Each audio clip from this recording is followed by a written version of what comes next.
सुप्रभात विद्यार्थी मित्र हो. मी प्राध्यापक डॉक्टर रमेश पांडुरंग पोळ, रयत शिक्षण संस्थेच्या सद्गुरू गाडगे महाराज महाविद्यालयामध्ये मराठी विभाग प्रमुख म्हणून कार्यरत आहे. विद्यार्थी मित्र हो, MA भाग 1ला पेपर क्रमांक 4 जो आहे लोकसाहित्य व लोककला, यातील पहिला जो घटक आहे लोकसाहित्य संकल्पना आणि स्वरूप, याच्यावरती आपण 2 व्याख्यानं दिलेली आहेत. पहिल्या व्याख्यानामध्ये लोकसाहित्याची संकल्पना आपण सविस्तरपणे समजावून घेतलेली आहे. दुसऱ्या व्याख्यानामध्ये लोकसाहित्याच्या पाश्चात्य व भारतीय अभ्यासकांनी सांगितलेल्या व्याख्यांचा आपण सविस्तरपणे परामर्श घेतलेला आहे आणि त्यातून लोकसाहित्य म्हणजे काय हे आपण जाणून घेण्याचा प्रयत्न केलेला आहे. आज याच टॉपिकवरती जो उपघटक आहे लोकसाहित्य संज्ञा, अर्थ आणि लोकसाहित्याचे स्वरूप, याच्यावरती हे तिसरं व्याख्यान मी तुम्हाला देणार आहे. आता लोकसाहित्य संज्ञा, अर्थ आणि लोकसाहित्याचे स्वरूप विशेष अभ्यासत असताना लोकसाहित्य या शब्दातील ज्या 2 संज्ञा आहेत त्या म्हणजे लोक आणि दुसरी साहित्य.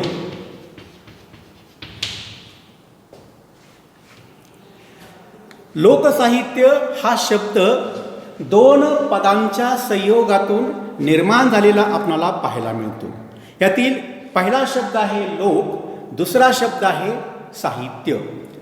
इंग्रजीमध्ये लोकसाहित्याला फोकलोअर हा शब्द प्रयोग वापरलेला आपल्याला पाहायला मिळतो. यातील लोक म्हणजे इंग्रजीमध्ये फोक आणि साहित्य त्याला इंग्रजीमध्ये लोअर असं म्हटलेलं आपल्याला पाहायला मिळतं. लोअर म्हणजे साहित्य आणि लोअर या शब्दाचा दुसरा एक अर्थ सांगितलेला आहे, तो म्हणजे विद्या. आता त्यामुळे त्याचा अर्थ लोकविद्या असा देखील घेतलेला आपल्याला पाहायला मिळतो. जसं लोकसाहित्य तसं लोकविद्या हा देखील दुसरा अर्थ याचा सांगितलेला आपल्याला पाहायला मिळतो. मराठीमध्ये लोकविद्या हा जो शब्दप्रयोग आहे तो रूढ करण्यासाठी लोकसाहित्याचे जे अभ्यासक आहेत त्यांनी आग्रह धरलेला आपणाला पाहायला मिळतो. त्याच्यामध्ये प्रामुख्याने श्री द वा पोद्दार, लोकसाहित्याचे दुसरे अभ्यासक डॉक्टर रा चिम ढेरे आणि ची ग कर्वे या 3 लोकसाहित्याच्या अभ्यासकांनी लोकविद्या म्हणजे लोकसाहित्याऐवजी लोकविद्या हा शब्दप्रयोग धरण्याचा आग्रह केलेला आपणाला पाहायला मिळतो. आता लोकविद्या हा शब्द योग्य असला तरी रूढ होऊ शकलेला नाही. रूढ शब्द कोणता? तर लोकसाहित्य, आणि तोच आज या ठिकाणी सर्वमान्य झालेला आपणाला पाहायला मिळतो. विद्यापेक्षा साहित्य हा शब्द योग्य वाटतो. इथे विद्या आहे, ह्या शब्दापेक्षा साहित्य हा शब्द प्रचलित किंवा रूढ झालेला आपणाला पाहायला मिळतो. कारण साहित्य ह्या शब्दाची व्याप्ती फार मोठी आहे. म्हणून या साहित्य शब्दाची व्याप्ती गृहीत धरून महाराष्ट्र राज्याच्या लोकसाहित्य समितीने लोकसाहित्य या शब्दाला अधिक मान्यता दिलेली आपल्याला पाहायला मिळते किंवा दिसून येते. आणि हाच शब्द आज प्रचलित असलेला आपणाला पाहायला मिळतो. आता यातील लोक हा शब्द जो आहे तो संस्कृतमधील लोकू या धातूपासून बनलेला आपल्याला पाहायला मिळतो. लोकरू याचा अर्थ पाहणे असा आहे. यावरून आपणाला अनुमान काढता येते की लोक म्हणजे पाहणारा किंवा पाहण्याचे काम करणारा, किंवा लोक म्हणजे पाहणारा किंवा पाहण्याचे काम करणारा जनसमुदाय, जनसामान्य आणि सामान्य जन असे वेगवेगळे अर्थ ह्या लोकशब्दाचे सांगितले गेलेले आहेत. लोकशब्दाची जर आपण प्राचीनता पाहिली किंवा लोक या शब्दाची भारतीय परंपरा पाहिली किंवा लोक हा शब्द कुठपर्यंत पाठीमागं गेलेला आहे त्याचा जर आपण इतिहास पाहिला तर ऋग्वेदातील पुरुष सूक्तामध्ये लोक शब्दासाठी जन आणि स्थान हा शब्द प्रयोग वापरलेला आपल्याला पाहायला मिळतो. ऋग्वेदानंतर पाणिनीने जो अष्टाध्यायी ग्रंथ लिहिलेला आहे त्या अष्टाध्यायी ग्रंथामध्ये लोक शब्दासाठी त्यानं सर्वलोक पदाचा वापर केलेला आहे. पाणिनीनंतर वररुचीने त्याच्या वार्तिकामध्ये लोक शब्द वापरलेला आपणाला पाहायला मिळतो. तसंच 14व्या शतकातील भरत मुनी जे आहेत यांनी नाट्यशास्त्रामध्ये लोकधर्मी आणि नाट्यधर्मी असे शब्दप्रयोग लोक या शब्दासाठी वापरलेले आहेत. महाभारतामध्ये व्यासांनी लोक या शब्दासाठी अज्ञजन हा शब्दप्रयोग वापरलेला आहे. आणि भगवद्गीतेमध्ये लोक आणि लोकसंग्रह असे 2 शब्दप्रयोग वापरलेले आहेत. अशोकाच्या शिलालेखामध्ये लोक या शब्दासाठी प्रजा हा शब्दप्रयोग आलेला दिसून येतो. आता महाराष्ट्र शब्दकोश जो आहे त्या महाराष्ट्र शब्दकोशामध्ये लोक शब्दाचे अनेक अर्थ सांगितलेले आहेत. त्यातील महाराष्ट्र शब्दकोशातील पहिला अर्थ असा आहे की लोक म्हणजे जन, लोक म्हणजे मनुष्य, लोक म्हणजे मानवजात आणि लोक म्हणजे समाज हा पहिला अर्थ सांगितलेला आहे. दुसरा अर्थ असा आहे लोक म्हणजे वर्ग, लोक म्हणजे विशिष्ट समाज, लोक म्हणजे संघ आणि लोक म्हणजे जात हा दुसरा अर्थ सांगितलेला आहे. आणि लोक शब्दाचा चौथा अर्थ महाराष्ट्र शब्दकोशामध्ये लोक म्हणजे राष्ट्र, लोक म्हणजे देश, लोक म्हणजे राज्य किंवा लोक म्हणजे प्रांत हा तिसरा अर्थ दिलेला आहे. आणि चौथा अर्थ सांगितलेला आहे लोक म्हणजे जगाचे किंवा विश्वाचे भाग. असे 4 अर्थ महाराष्ट्र शब्दकोशामध्ये लोक या शब्दाचे दिलेले आपणाला दिसून येतील. आता लोकशब्दाचा आपण हा इतिहास पाहत असताना भारतीय राज्यघटनेमध्ये लोक या शब्दाविषयी किंवा भारतीय राज्यघटनेमध्ये लोक या शब्दाबद्दल लोकसत्ता हा शब्द प्रयोग केलेला आहे किंवा त्याला लोकशाही, जनता या व्यापक अर्थाने लोकशब्दाचा अर्थ दिलेला आहे. थोडक्यात जर सांगायचं झालं लोक या शब्दाविषयी आपणाला लोक आणि साहित्य ह्या 2 पदांचा 2 शब्दांचा अर्थ समजून घ्यायचा आहे. त्यातील लोक जो आहे त्या लोक शब्दाचा अर्थ थोडक्यात सांगायचा झाला, लोक म्हणजे दोन किंवा दोनपेक्षा अधिक व्यक्तींचा समूह, एक किंवा अधिक समान तत्वे असतात त्याला लोक म्हणावे, अशी लोक शब्दाविषयीची उत्पत्ती आपणाला या ठिकाणी पाहायला मिळते. आता यातील दुसरा शब्द आहे लोकसाहित्यामध्ये. आपण लोक शब्दाची उत्पत्ती पाहिली किंवा लोक शब्दाविषयी आपण माहिती घेतली. दुसरा शब्द जो आहे तो साहित्य.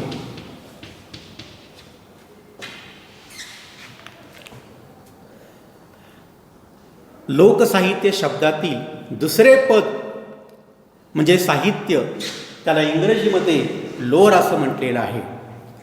दवा पोद्दाराने या साहित्याला विद्या हा शब्द दिलेला आहे.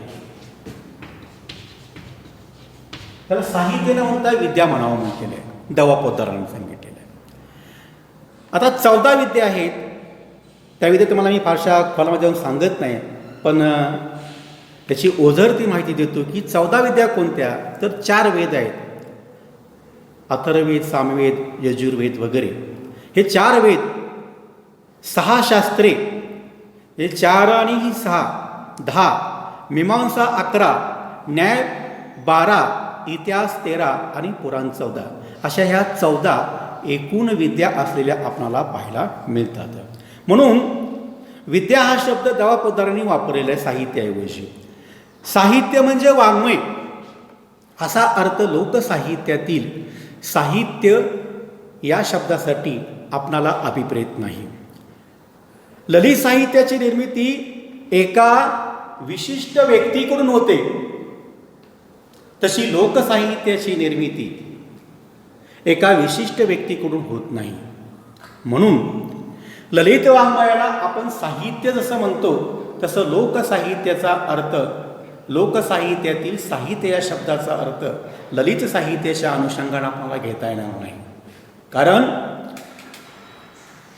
ललित साहित्याची निर्मिती एका विशिष्ट व्यक्तीकडून झालेली आपल्याला पाहायला मिळते. तसं तुम्हाला म्हटलं की नटसम्राट नाटक कोणी लिहिलं, तुम्ही पटकन सांगू शकता की वि. वा. शिरवाडकरांनी लिहिलं. माझे विद्यापीठ हा काव्यसंग्रह कोणाचा आहे, तुम्ही सांगू शकता की नारायण सुर्वे यांचा आहे. ज्ञानपीठ पुरस्कार करते वि. स. खांडेकरांची कादंबरी कोणती, तर पटकन तुम्ही सांगू शकता की ययाती. पण लोकसाहित्यातील साहित्य या शब्दामध्ये संपत शुक्रवारची कहाणी किंवा नागपंचमीची गाणी किंवा मोठेवरची गाणी, जात्या वर्षा ओव्या, चिऊगावची कथा किंवा ऐलमा पैलमा गणेश देवा हे काव्य किंवा हे सगळं साहित्य जे आहे, मी तुम्हाला 4-5 जी सांगितली ती कोणी लिहिली, त्याचा निर्माता कोण, त्याचा कर्ता कोण, याचे उत्तर सापडत नाही. ललित साहित्यात सापडतं, पण लोकसाहित्यामध्ये तो निर्माता हा अनभिज्ञ अनामिक असलेला आपणाला पाहायला मिळतो. म्हणजे हे लोकसाहित्य कुणी लिहिले याचे उत्तर सापडत नाही. अशा अनेक कथा, लोकगीते, कला, विधिगीते यांची निर्मिती कोणा एका व्यक्तीकडून झालेली नसून त्यात लोकसमूहाचा सहभाग असलेला आपणाला पाहायला मिळतो. ही निर्मिती जी आहे लोकसाहित्यातील, ती निर्मिती समूहाकडून होते. तसेच संक्रमणही एका पिढीकडून पुढच्या पिढीकडे होत असते. त्यामुळे इथल्या साहित्य या शब्दाचा अर्थ खूप व्यापक असलेला आपणाला पाहायला मिळतो. साहित्य हा शब्द केवळ वाङ्मयवाचक नसून तो साधनवाचक असलेला आपणाला पाहायला मिळतो. साहित्य या शब्दाचा अर्थ विद्यार्थी मित्र हो फार व्यापक आहे. त्यात लिखित साहित्याचा समावेश होत नाही. लोकसाहित्यामधल्या इथल्या समाजासाठी तयार केलेल्या मौखिक कथा, गाणी, उखाणे, रूढी, परंपरा, पूजाविधी, शिल्प, तमाशा, खेळ अशा अनेक घटकांचा लोकसाहित्यातील साहित्य या शब्दामध्ये समावेश होऊ शकतो. थोडक्यात सांगायचं म्हटलं तर लोकसाहित्य ही लोकमानसाचा वेध घेणारी शाखा आहे. लोकसाहित्य ही रत्नांची खाण आहे. म्हणूनच लोकमानसाकडून निर्मिती झालेल्या सर्वच गोष्टींचा समावेश या लोकसाहित्यामध्ये केलेला आपणाला पाहायला मिळतो. थोडक्यात सांगायचं झालं तर रांगोळी घालण्याच्या कलेपासून ते मूठ मारण्याच्या क्रियेपर्यंत. आता मूठ मारण्याची क्रिया तर मला माहीत नसेल, पण आम्ही जेव्हा लहान होतो तेव्हा या ठिकाणी मूठ मारण्याची क्रिया आम्ही ऐकलेली आहे की अमक्याचा जर मृत्यू झाला वगैरे तर लोक म्हणायची की त्याला मूठ मारली. आता अलीकडे त्याला हृदयविकार झटका आला किंवा अटॅक आला, पण पूर्वी त्याला मूठ मारले असं म्हणायचं. अशी अंधश्रद्धा असलेली आपणाला पाहायला मिळते. म्हणून रांगोळी घालण्याच्या कलेपासून ते मूठ मारण्याच्या क्रियेपर्यंत या लोकसाहित्याचा आवाका विशाल असलेला आपणाला पाहायला मिळतो. दुर्गा भागवतांनी 1956 साली साहित्य हा शब्द प्रथम वापरला. आज लोकसाहित्य हा शब्द प्रचलित असलेला आपणाला पाहायला मिळतो. विद्यार्थी मित्रांनो, आपण लोकसाहित्य यातील लोक आणि साहित्य या दोन्ही संज्ञांचा आपण या ठिकाणी थोडक्यात आढावा घेतलेला आहे.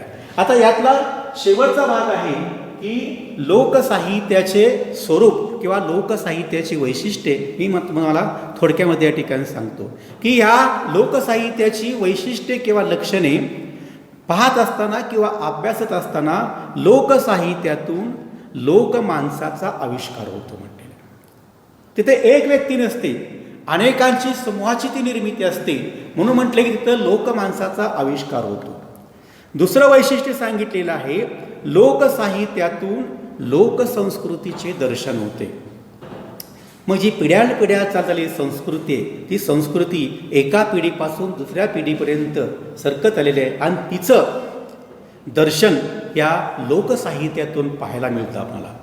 लोकसाहित्य हे अलिखित आहे, त्याचा कर्ता अनामिक आहे. बोंड्याची गाणी, झोपाळ्यावरची गाणी किंवा हादग्याची गाणी, जात्यावरच्या ओव्या किंवा शुक्रवारची कहाणी कोणी लिहिली, पंचतंत्र, हितोपदेश, हे जे सगळं लोकसाहित्य आहे याचा निर्माता मात्र काय की अनोळ आहे. म्हणून हे अलिखित आहे, हे मुकोदगत आहे. एका पिढीकडून दुसऱ्या पिढीकडं हे पुढं पुढं पुढं सरकत आलेलं आपल्याला पाहायला मिळतं. लोकसाहित्यात पारंपरिकता असते, हा महत्त्वाचा विषय आहे. परंपरेने हे चालत आलेलं आहे. लोकसाहित्याचे एका पिढीकडून दुसऱ्या पिढीकडे संक्रमण होते. लोकसाहित्याचा मूळ निर्माता अज्ञात असतो, तो अस्पष्ट आहे. लोकसाहित्याचा निर्माताही समूहमनातून होतो. लोकसाहित्याची निर्मिती ही समूहमनातून होते. लोकसाहित्यातून परंपरा टिकवण्याचे काम केलं जातं म्हटलेलं आहे. ज्या परंपरा आहेत, रूढी आहेत, त्या टिकवण्याचं काम हे साहित्य करतं. लोकसाहित्यातून आदिम व ग्रामीण समाजाचे दर्शन घडते. आदिम म्हणजे प्राचीन पुरुषी माणसं आणि ग्रामीण जे खेडेगावातील माणसं, या समाजाचं दर्शन खऱ्या अर्थानं आपल्याला लोकसाहित्यामध्ये पाहायला मिळतं. मित्रहो, लोकसाहित्यावरून भूतकाळातील चालीरीती, जीवन जगण्याच्या पद्धती इत्यादी गोष्टी लक्षात येतात. लोकसाहित्यातून मनोरंजन होतं. शेवटी थोडक्यात सांगायचं म्हटलं तर या सर्व वैशिष्ट्यावरून लोकसाहित्याचे स्वरूप आपणाला समजू शकते.